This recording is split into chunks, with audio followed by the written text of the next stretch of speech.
El Sistema Michoacano de Radio y Televisión presenta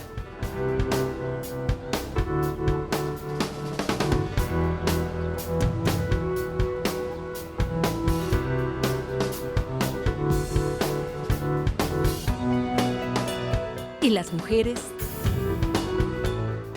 ¿Qué tal? ¿Cómo le va? Muchas gracias por estar aquí en Y las Mujeres. Es un gusto saludarles en esta ocasión donde vamos a tocar un tema muy crucial en estos días, lo que es un día sin mujeres. ¿Qué va a pasar el 9 de marzo cuando muchas mujeres decidamos o decidan seguir adelante con esta convocatoria nacional de no aparecer en ningún lado, de estar encerradas en casa, de no hacer uso ni siquiera de la televisión, del cable o del internet, de no hacer nada en casa y dejar que el hombre haga todo?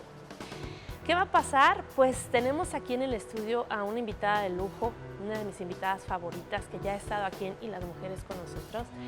Vamos a ver de quién se trata, pero sobre todo queremos conocer su opinión en torno a ese tema y todo lo que engloba, porque este movimiento tiene un fin. Es una manifestación social, es un grito desgarrador de ayuda hacia el sector femenino de la población. ¿Por qué? Porque están matándonos, están vulnerándonos, están abusando de nosotras en todos los sentidos, en muchos ámbitos y en todo el país. Así que comenzamos.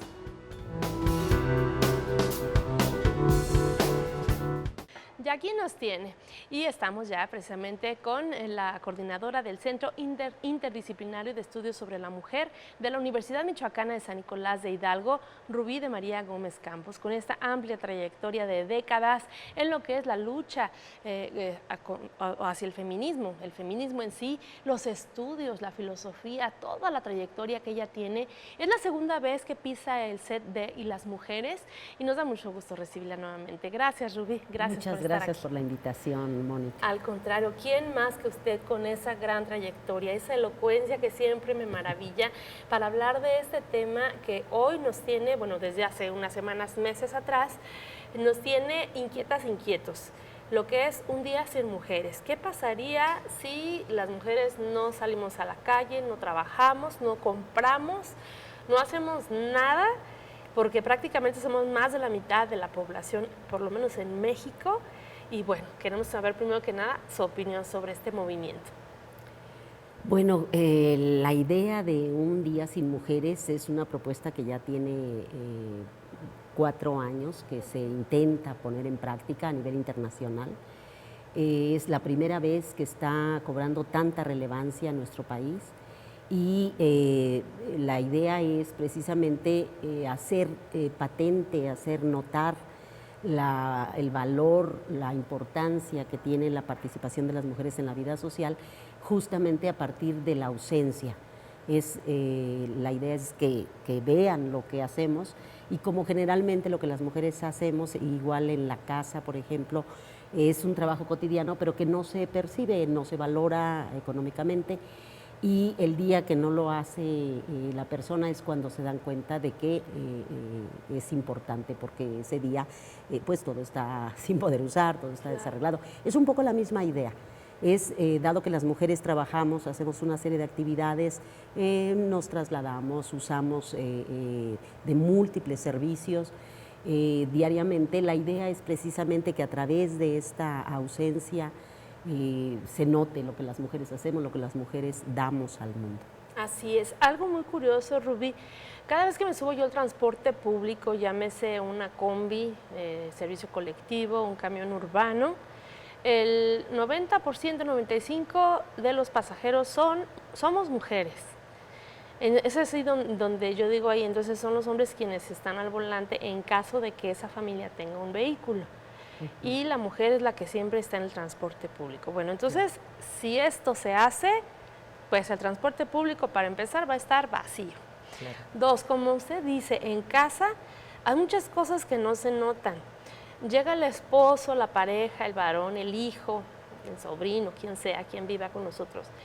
Y llega directo del estudio o del trabajo a quitarse los zapatos y tirarse a ver televisión o a estudiar o a hacer su tarea o meterse a la computadora o lo que quiera.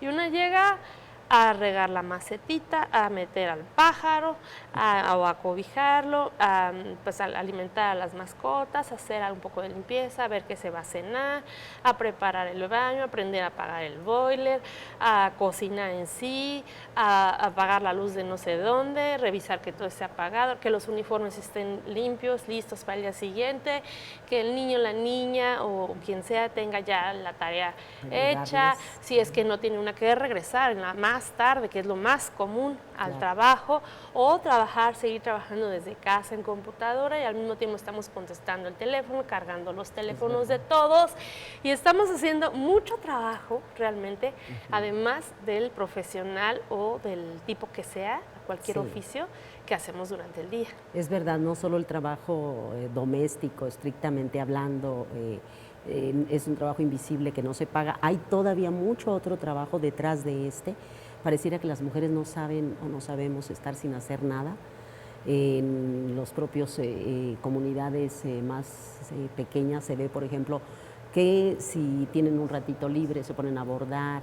A veces asisten a las reuniones de la escuela, también bordando, tejiendo, haciendo multifunciones, ¿no? No es nada más lo que sabemos que cotidianamente se hace y que implica tener limpio el espacio, la comida lista, los niños bañados, todo lo que, digamos, le llamamos orden, ¿no? Y que requiere, pues, de un trabajo y de una disciplina, pues, para que podamos continuar haciendo otras actividades, sino que hay todavía mucho trabajo que no se visibiliza, que no se contabiliza, que ella misma no se da cuenta, ¿no? Porque a veces ella dice, estoy aquí descansando, bordando una carpetita, ¿no? O ayudándole a la niña a hacer la tarea, qué sé yo.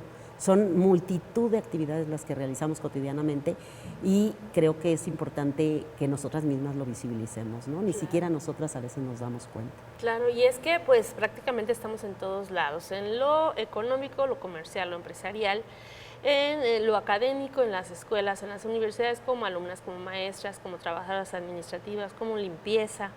Estamos pues en los centros hospitalarios, como pacientes, como médicos, como enfermeras, como también personal de intendencia, asistentes, los encargados de las encargadas de la farmacia. Estamos también, híjole, nos podemos poner en mil y un trabajos y situaciones.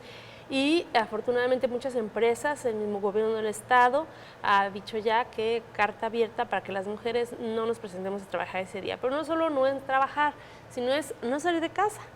No salir de casa y tratar de no hacer nada de todo esto que ha estado comentando usted, Mónica, porque yo creo que sí es muy importante esto, que nosotras mismas nos demos cuenta de la importancia que tiene nuestra actividad y nuestras funciones en el ámbito público, tanto como en el privado. Pero también hay que recordar que sí estamos en todos lados, pero no en los niveles más altos, claro. ¿no? Generalmente estamos en las bases. El ejemplito del transporte público, que hay puras mujeres, desde ahí partimos para ver. En las escuelas, ¿verdad? El jefe de grupo generalmente es un hombre. Hay espacios donde antes eran puros hombres, hoy hay mujeres en las ingenierías.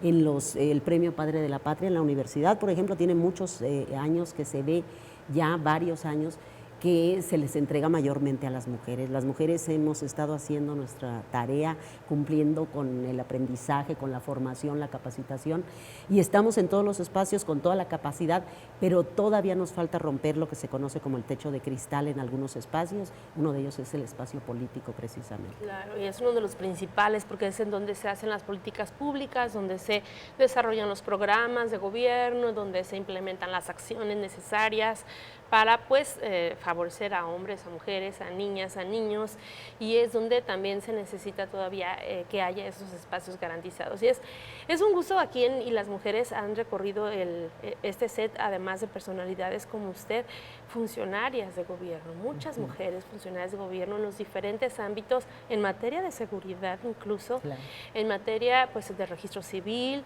seguridad, en materia de salud, en materia de economía, en todos los temas. Afortunadamente ya estamos siendo visibles, pero aún nos falta mucho. Hay grupos quizá que intentan dividir, como en todos los movimientos sociales y en todo lo que es hasta política incluso, que intentan decir, ay, pero si tú no vas a ir a trabajar y todo, pero pues el caso de la señora esta que secuestró a la niña para llevárselo a su pareja, y ella también es violenta. Entonces intentan ahí como segmentar.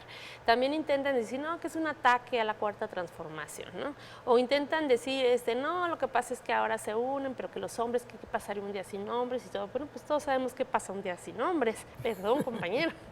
Pero sin mujeres, ¿qué pasaría? ¿Qué opinas sobre todas estas pues, opiniones, redundando, en torno a este movimiento? Bueno, yo creo que precisamente todas estas opiniones adversas a la lucha de las mujeres muestran el grado de importancia que tiene visibilizar ante los demás y ante nosotras mismas nuestro propio valor. El término de feminicidio y el concepto jurídico de feminicidio, el tipo penal, no solamente representa o significa el asesinato de una mujer, sino el asesinato de mujeres con la complacencia social.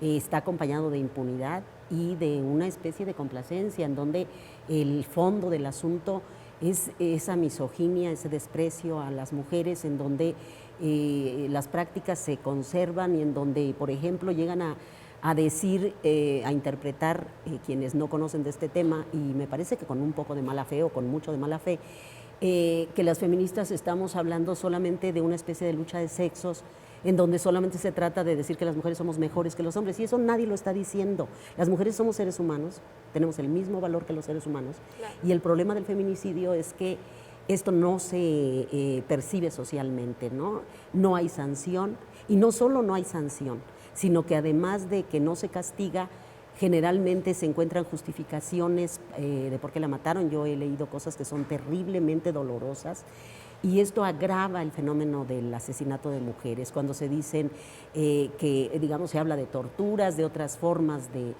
hasta burlas, ¿no? En tono de burla, decir yo hubiera hecho esto, yo hubiera hecho aquello, en el caso de muertes de mujeres, asesinatos de mujeres. No se lo merecía por eso, se lo merecía por aquello. O bien aquello, buscar alguna justificación de cómo andaba vestida, qué hora salió, por qué andaba en ese lugar, por qué tenía ese marido.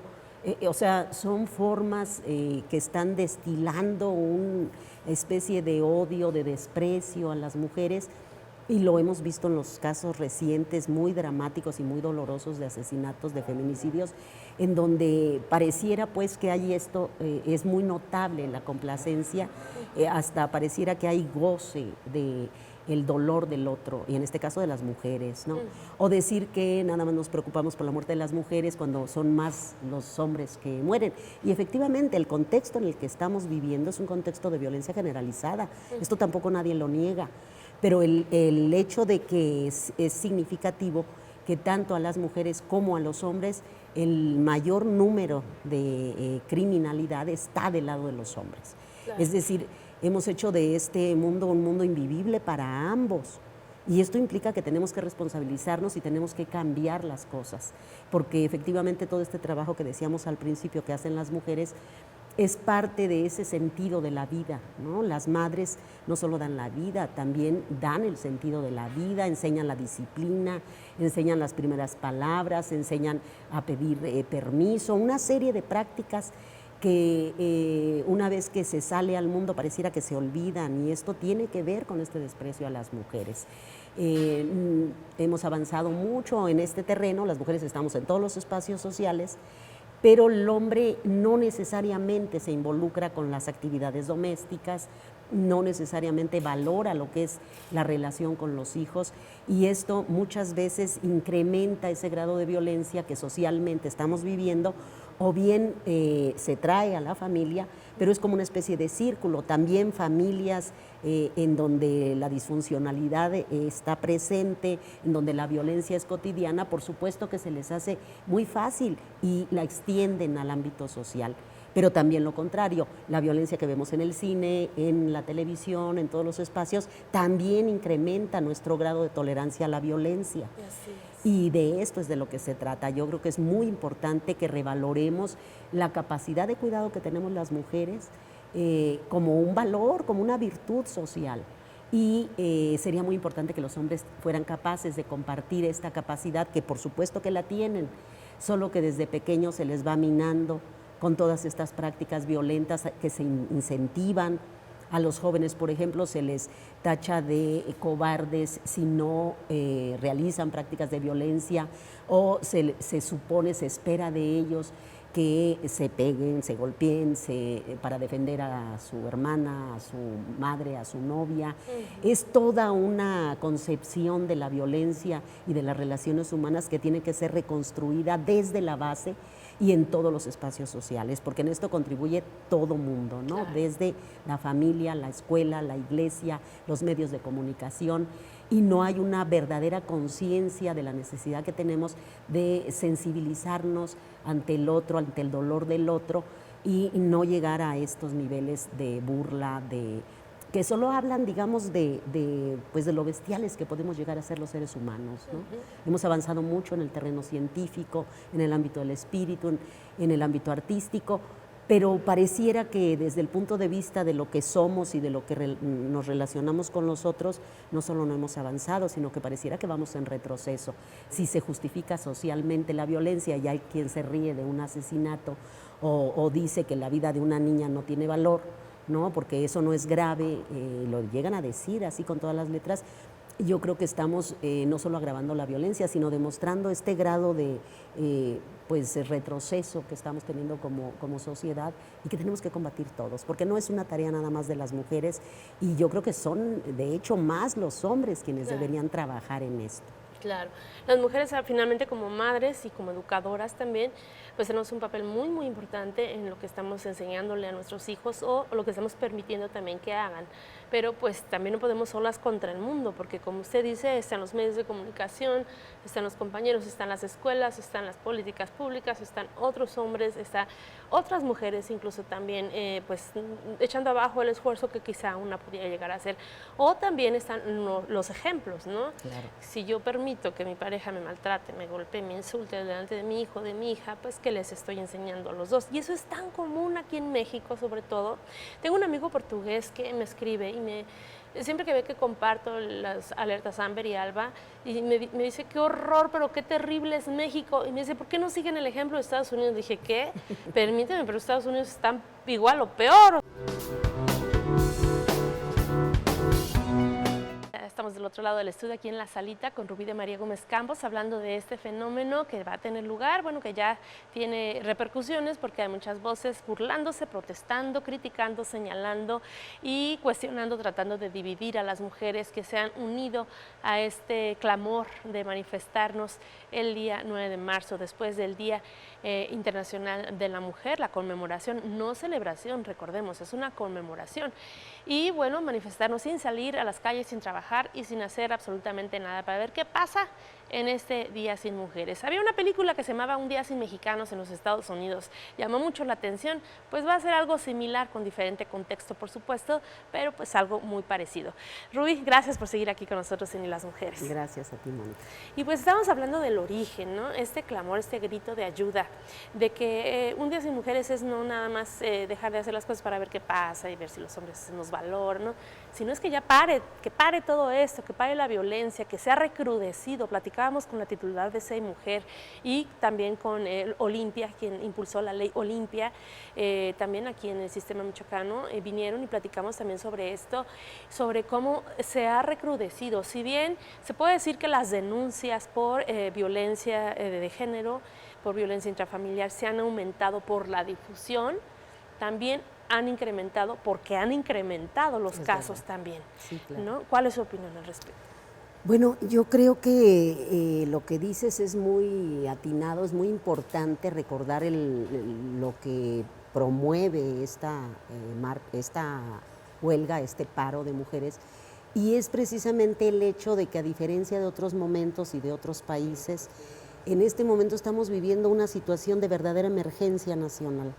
El hecho de que no estamos protestando por mejoras salariales, no estamos protestando por romper el techo de cristal, no estamos ni siquiera protestando por el derecho al cuerpo, por tomar las decisiones que en el orden normal de derechos humanos que vivimos o que se supone que vivimos tendríamos que exigir. Estamos en este momento reclamando el derecho a la vida. Es algo muy fundamental, a estar vivas, a poder transitar con seguridad, poder salir a la calle. Y esto es algo que las nuevas generaciones nos están dando el ejemplo, porque ya hemos comentado en alguna otra ocasión, no es lo mismo las gentes de mi generación, las mujeres de mi generación, teníamos otra realidad.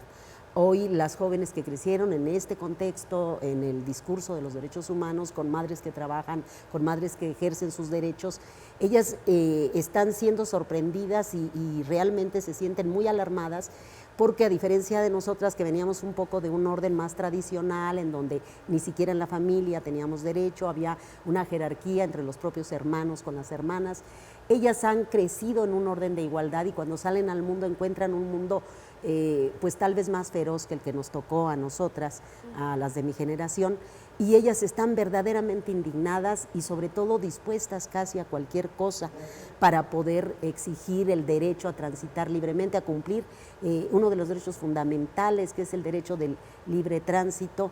Ellas les gusta divertirse, quieren vivir la vida, quieren disfrutarla y las están matando. Y esto me parece que es muy importante decirlo, porque no es algo gratuito, no es algo artificial, no se trata, por supuesto, de una cuestión política que tenga que ver con algún partido político, que tenga que ver con algún sector social.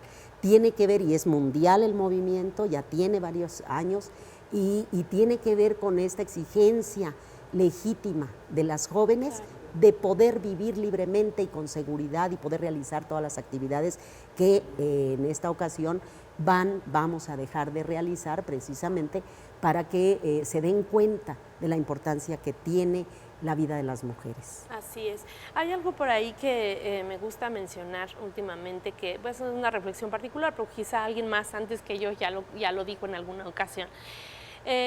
Si alguien entra a robar a mi casa y yo dejé la puerta abierta, pues me van a culpar, quizá van a decir, es que usted dejó la puerta abierta. Es como el usar la minifalda o el escote, pues te van a culpar porque andabas vestida así. Pero entonces yo digo, yo no tengo la culpa de que el ladrón haya entrado a mi casa, aunque las puertas de mi casa hayan estado abiertas, porque finalmente es un ladrón, es una persona que va por algo que no es suyo. Y me lo va a quitar de mi patrimonio, de mi casa, de mi propiedad. Yo no tengo la culpa la tiene el ladrón. Claro. Yo no tengo la culpa si un hombre me viola porque yo traigo una minifalda o si mi jefe me hostiga por esa razón. La tiene la culpa él. Claro. No sé, quizás es algo muy común o muy, ¿cómo se diría? Muy bizarro, no sé, pero es algo, una reflexión tan simple. Muy evidente. Muy evidente. Pues es que simplemente si la responsable de una agresión sexual, de una violación, del acoso callejero fuera la persona por ir vestida de determinada manera, tendríamos que prohibir los autos de lujo, tendríamos que prohibir los trajes elegantes para que no los roben. Para que no te asalten, no te quiten el carro, para que no te secuestren. Pero en esta sociedad en donde la propiedad privada de los objetos y de los bienes materiales es más importante que la vida de las personas, que la seguridad y la integridad, la dignidad, se les hace fácil a algunas personas decir este tipo de expresiones, ¿no? Cuando la verdad es que es absolutamente injusto y creo que también es muy importante que lo recuerdes, porque efectivamente no se trata nada más del feminicidio, que es el caso más atroz, claro, de este juego de relaciones gama, ¿no? Perversas, ¿no? Empieza desde que eres niña, las niñas, por ejemplo, tienen que prevenir el acoso, sentándose de determinada manera, vistiéndose de determinada forma, y lo seguimos haciendo hasta que somos adultas. Siempre estamos al pendiente de nuestra imagen, de no ser demasiado provocadoras, de no vestir demasiado escotadas, de no caminar por ciertos lugares. A veces nos advertimos entre nosotras, no vayas a tal baño en la universidad o no te acerques a ciertas zonas. Pero es que esto realmente demuestra otra vez que hay un doble parámetro, ¿no?, para medir las cosas. Hay siempre la insistencia en un comportamiento determinado de las mujeres que limita la posibilidad de un ejercicio activo de su libertad. Y yo creo que lo peor de esto, además de las muertes trágicas, dolorosas, dramáticas de las mujeres y toda esta gama de agravios que ellas sufren, es que esto limita la participación social de las mujeres, su creatividad, su inteligencia, su capacidad de sensibilidad ante el dolor de los otros, un montón de valores que se están tirando a la basura, ¿no? No estamos aprovechando todo el potencial que representa la humanidad de las mujeres. Las mujeres hemos tenido prácticas muy distintas que los hombres y en ese contexto de desarrollo de nuestra personalidad hemos adquirido valores de cuidado, por ejemplo, en las tareas del cuidado a los hijos. No es que nazcamos con más capacidad de cuidar se aprende, a nadie le enseñan a ser madre, pero una aprende eso. Y esto no se aprovecha en el ámbito público. Hay gobiernos que creen que la explotación a las mujeres, el uso de ellas como mano de obra es suficiente, pero si no se les da el lugar de dignidad que las mujeres tienen, no estamos aprovechando toda esta capacidad de desarrollo creativo para la sociedad.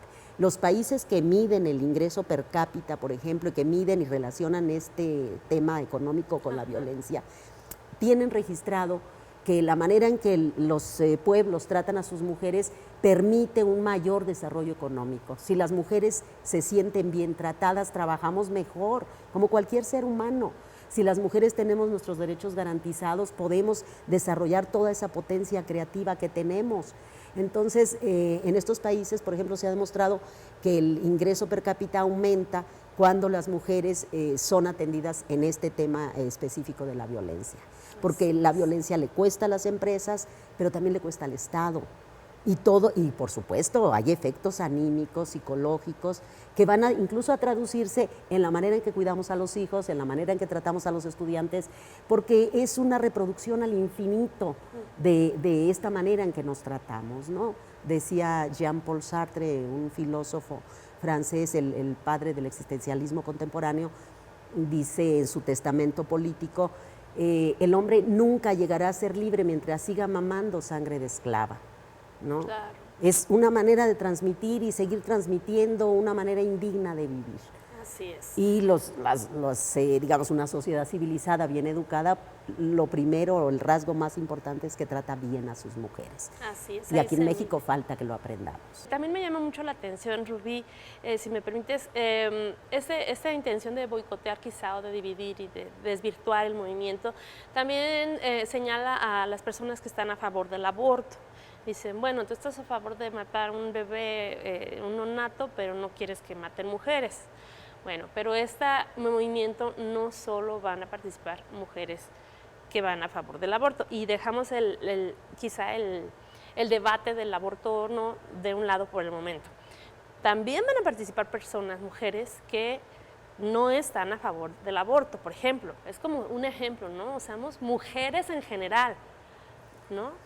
Yo creo que el llamado es así, es un llamado para detener la violencia, para detener la discriminación y todas esas formas derivadas de negación de las personas que cotidianamente experimentamos. Déjame hacerte esta aclaración, como sea, yo creo que no hay nadie, ninguna mujer está en favor del aborto. Claro.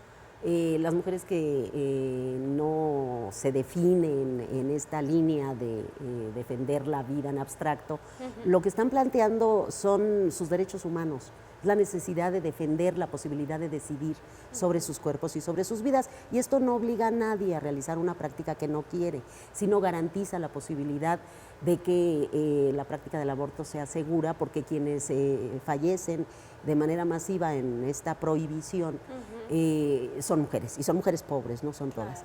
Entonces, hecha esta aclaración, yo creo que sí, ¿no? Por supuesto, sería importante que todo mundo, que todas las mujeres participáramos, y no solamente las mujeres que tienen una posición conservadora, que es muy legítima, y que tienen todo el derecho también a tener una posición en otro sentido de esto, sin querer imponérselas a las demás mujeres, cualquiera de las dos posiciones, ¿no? Claro. Lo cierto es que creo que también los hombres, y ahí es algo que es muy importante, los hombres no parando, no imitando, porque esto distorsiona el sentido de esta propuesta, Pero si las mujeres no van a asistir, por ejemplo, aquí en el sistema michoacano de radio y televisión, los compañeros que sí vienen a trabajar deberían crear ese espacio, aprovechar ese espacio para cuestionar sus propias formas de relacionarse con las mujeres. Claro. Y esto me parece que sería muy importante, el acompañamiento.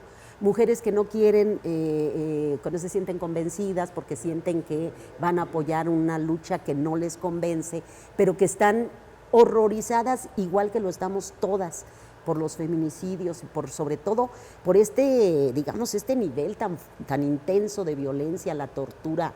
No quisiera describir, me parece demasiado doloroso, y lo sabemos todos, que han sido formas demasiado violentas, hasta de asesinar a las mujeres, que ya es absolutamente violento asesinar a una mujer, pero de formas tan sádicas como lo estamos viendo. Yo creo que cabe que lo hagamos todas, que todas paremos, porque es una manera de decir estamos cansadas de no poder vivir. Y yo creo que es muy importante que todo mundo, que todas las mujeres, me refiero a las mujeres, entendamos esto, que se trata de demostrarles cuál es el valor de la mujer.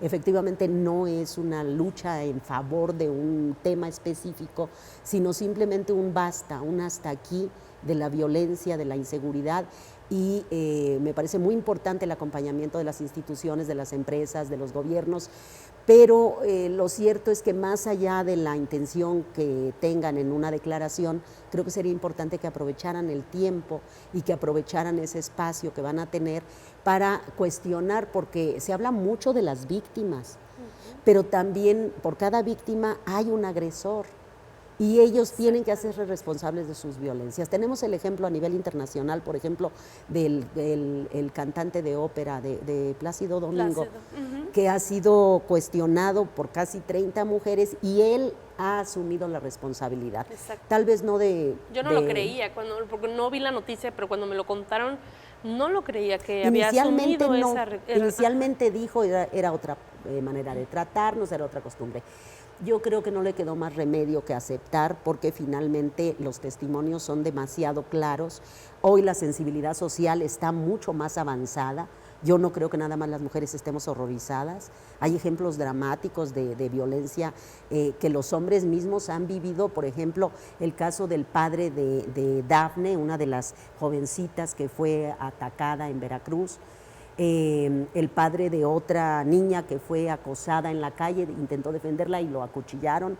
O sea, la verdad es que la violencia está a la orden del día, pero la violencia feminicida, la violencia de género, es absolutamente, si la violencia ya es irracional, esto llega a niveles de una normalidad que los otros países están declarando, ¿no? Vemos los titulares de países, de periódicos en Alemania, en Europa, y vemos que están alarmados, diciendo, incluso admirando la valentía de las mujeres que se atreven a protestar.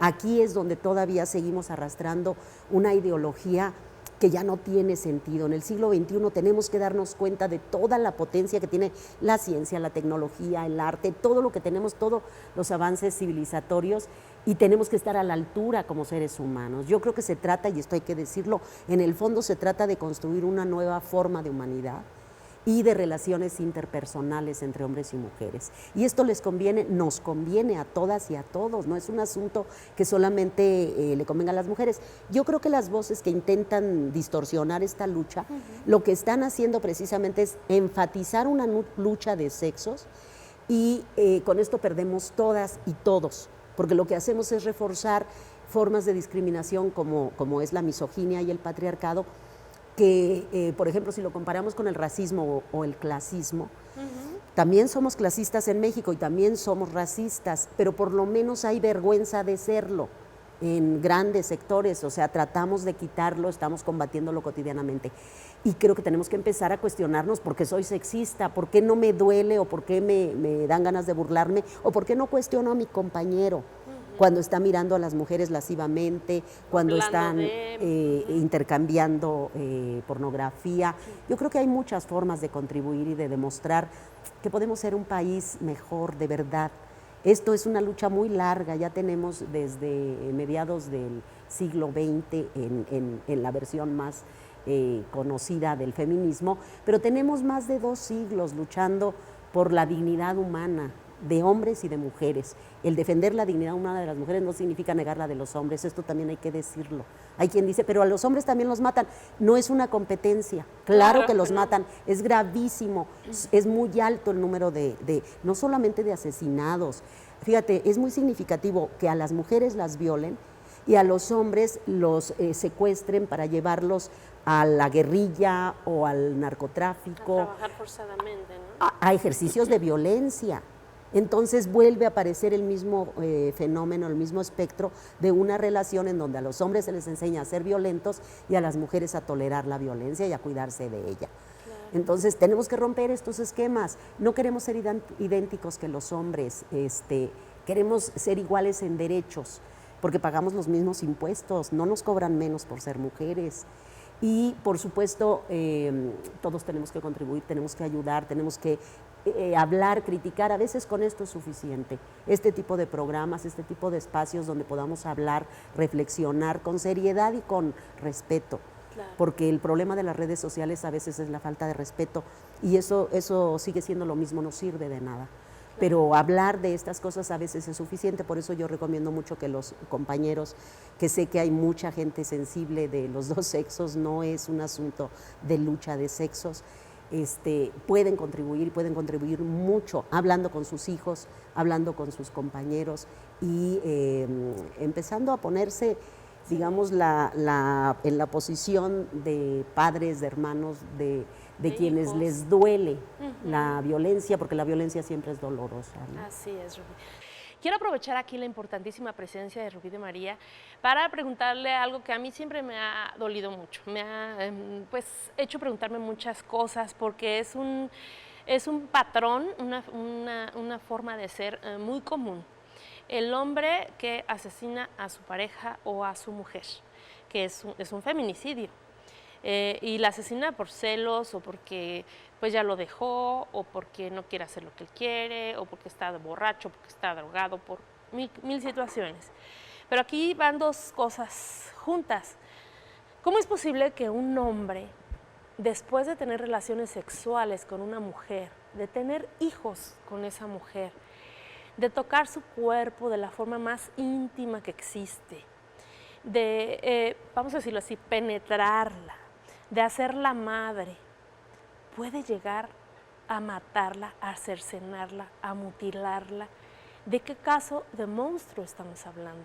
Porque no solo la mata, es una mujer quizá con la que se casó, o quizá con la que tuvo hijos, o aunque no haya tenido hijos y no se haya casado. Una mujer que en algún momento supuestamente amó. O que dice amar. O que dijo haber amado. Y aún después de muerta a veces dice y la amo, ¿no?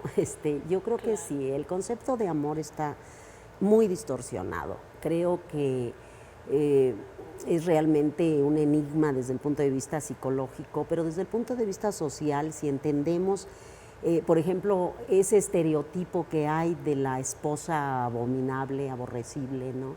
En donde los hombres generalmente o en muchos espacios hacen esto de criticar a sus mujeres, la mujer con la que están casadas, la madre de sus hijos, la mujer, digamos, el objeto erótico que él eligió y con quien tiene un compromiso afectivo. Y sin embargo, la mirada del amigo, del vecino, del compañero, del compadre, el juego el retar al otro para que no se someta a las mujeres, te muestra pues que hay un estereotipo que los hombres también tienen que cumplir y que se adaptan a ello muy fácilmente para no perder prestigio.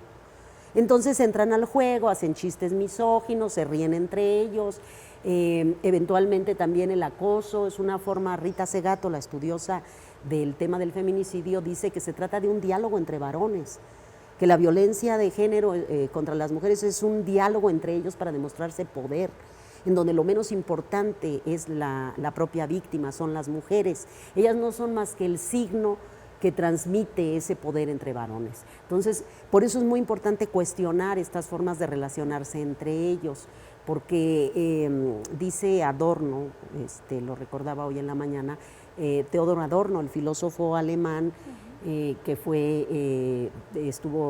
sufrió como víctima del Holocausto. Él decía que quien se acostumbra a soportar el dolor, le es muy fácil ejercerlo.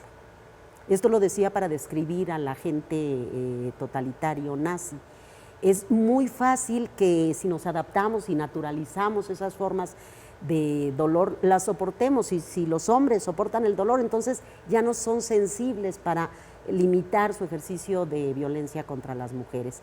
Y también las mujeres hemos naturalizado durante mucho tiempo esas formas de relación, hemos idealizado el amor romántico, hemos creído que no podemos vivir sin un otro, y muchas de las mujeres se someten, y muchos de estos ejemplos recientes de asesinatos, el de la niña Fátima, por ejemplo, es un ejemplo muy claro, en donde las mujeres, aparte del factor fuerza física, hay un factor emocional, hay una degradación permanente y sistemática que va anulando la capacidad de una respuesta humana, porque las mujeres se han acostumbrado mucho a ser tratadas como objeto. Y a creer que necesitan de los hombres, y efectivamente socialmente también está el acompañamiento económico de que las mujeres ganan menos, no hay trabajo para ellas, se les exige, por ejemplo, el certificado de no gravidez, es mucho más difícil para ellas el acceso a los recursos materiales, ¿no? El mayor número de las mujeres analfabetas son mujeres, de personas analfabetas, el mayor número de pobres son mujeres. O sea, toda la estructura social está dada precisamente para organizarse en torno, no de todos los varones, no es que todos los varones sean poderosos, pero la imagen, la idea de lo masculino, ¿verdad?, hace que se sobrevalore el ser varón, y de algún modo está implícita la desvaloración de las mujeres, ¿no? Por ejemplo, en las expresiones groseras de decir, corres como vieja. O sea, fíjate, no es un insulto, es una descripción, pero está cargada de valor, ¿no? Las mujeres no tienen fuerza, no tienen vigor. Entonces, cuando un hombre quiere degradar al otro, le dice, de algún modo le está diciendo mujer, como si mujer fuera un insulto. Y esto lo compartimos todas y todos, no lo hemos sacado de la cabeza. Entonces, cuando una mujer acepta un maltrato, a veces no nos damos cuenta. A veces los hombres controlan a sus esposas con la pura mirada. Y todo esto funciona porque todos estamos involucrados de una relación pervertida de la dignidad humana. Por eso es tan importante que las feministas, las mujeres que luchan y que trabajan y que han analizado y estudiado esto, tengan la posibilidad de enunciar su voz, porque creo que es un trabajo muy, muy profundo que lleva mucho tiempo, es imperceptible a veces para las mismas mujeres y para los mismos hombres. Y esto es tan complejo que resulta difícil explicárselo, pero hay algo que se llama indefensión aprendida. A las personas que siempre se han acostumbrado a perder, les cuesta trabajo pensarse como exitosas. Y esta es la situación de las mujeres que llegan a tolerar niveles intolerables de violencia, pero también de esos varones, y finalmente yo vuelvo a tener la idea de un círculo, ¿no?, en donde el macho feroz, violento, agrede a la mujer no tiene otra opción más que apoyarse en la debilidad de los hijos, ella también ejerce violencia contra los hijos, y se va haciendo un círculo vicioso en donde la violencia, además se dice que los seres humanos somos violentos por naturaleza. Eso no es verdad. Hannah Arendt, una filósofa política contemporánea, estudiosa del Holocausto, ella dice eso no es cierto. Nunca nos hemos pensado de otra manera, y esto es lo que es grave. Tenemos que empezar a reconocer que los seres humanos podemos superar la violencia. Es más, no podemos, debemos hacerlo, porque la condición humana, el ser humano, se caracteriza por la capacidad de producir arte, de producir belleza, de producir verdad, ciencia, arte, religión, filosofía. Entonces, tenemos que erradicar de nuestro imaginario social la idea de que la violencia te da poder, te da prestigio, y creo que falta mucho, pero con esta protesta estamos comenzando, y eso me da mucho gusto, porque había que empezar ya. Había que empezar ya. Como dice, pues ya se tenía desde hace muchas décadas pensando un movimiento de esta naturaleza, nunca se había hecho, ya va a suceder, y pues esperemos que muchas feministas, no feministas, de cualquier religión, de cualquier creencia, de cualquier tipo de ideología política, pues participen o Claro. participemos, ¿no? Claro. Pues no es una convocatoria ni mucho menos, pero sí es quizá algo ya necesario que hagamos. Vamos a poder medir la importancia que tenemos las Exacto. mujeres en la vida social, porque si Claro. nadie va a tomar taxi, nadie va a trasladarse, nadie va a comprar nada, entonces vamos a ver el impacto y nosotras mismas nos vamos a dar cuenta de lo importantes que somos. Así es, de la fuerza que tenemos, Sí. ¿no? Y para que este mismo círculo pues no continúe, ¿no? Quizás Claro. sea una manera de romper el círculo y darnos cuenta de esa fuerza y de esa presencia tan importante en todos los ámbitos de la sociedad, de la actividad humana, de la actividad cotidiana, y pues también nuestros hijos lo van a ver, ¿no? Por supuesto, creo que esto es lo fundamental. Así es. Tenemos que seguir creciendo como humanidad, no podemos decrecer y no podemos ir en sentido contrario al desarrollo material, ¿no? El desarrollo humano es algo fundamental. Podemos ser pobres, podemos tener poco, pero si somos capaces de, como dice una de mis filósofas que me gustan mucho, Simone Weil, narra una historia en donde dice que el ser humano se caracteriza por la capacidad de controlar su violencia y esa actitud de daño a los demás. Eso es lo que nos hace humanos. Así es. No el ejercicio de la violencia, sino el control de esa tendencia a la cual podemos caer muy fácil todas y todos, pero de eso se trata, de demostrar que somos superiores, demostrando que somos capaces de sensibilizarnos ante el dolor del otro y de controlar nuestro ejercicio de violencia. Así es. Ruby, muchas gracias, de verdad qué honor que haya estado muchas con nosotros en esta ocasión con este tema tan importante, y la invitamos pronto a que vuelva para evaluar qué pasa. Para mí un placer, ¿Sí? muchísimas gracias. Gracias a usted y gracias nuevamente al maestro Francisco Ramírez por sus hermosas esculturas. Un abrazo, maestro. Saludos a todos, a todas. Esto fue Y las Mujeres. Yo soy Mónica Mora Contreras. Le agradezco muchísimo su atención.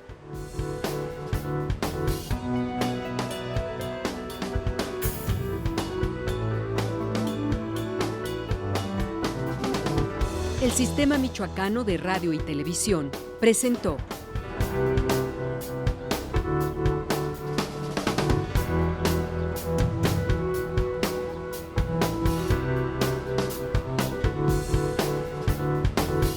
Y las Mujeres